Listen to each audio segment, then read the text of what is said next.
Condition பெயிலில் கையெழுத்து போட வந்த மூவரை வெட்டிய வழக்கில் ஒருவர் கைது.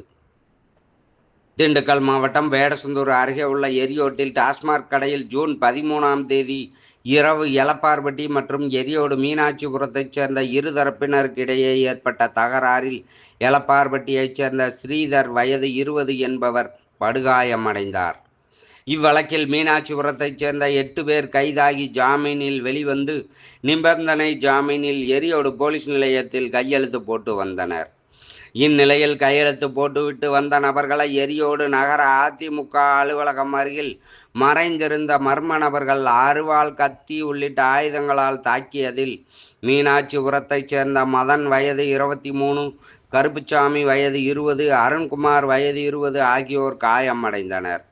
இதனையடுத்து மீனாட்சிபுரத்தைச் சேர்ந்தவர்கள் மறியல் போராட்டத்தில் ஈடுபட்டனர். வேடசந்தூர் டிஎஸ்பி பவித்ரா, இன்ஸ்பெக்டர் வேலாயுதம் தலைமையிலான போலீசார் மறியலில் ஈடுபட்டவர்களுடன் பேச்சுவார்த்தை நடத்தி குற்றவாளிகளை கைது செய்வதாக உறுதியளித்தனர். இந்த நிலையில் எலப்பார்பட்டியைச் சேர்ந்த ஆனந்த சுகன் என்பவரை எரியோடு போலீசார் கைது செய்தனர். மேலும் பலரை தேடி வருகின்றனர். சனிக்கிழமை இரவு 8 மணி அளவில் எரியோடு போலீஸ் நிலையத்தில் கிடைக்கப்பெற்ற தகவல்.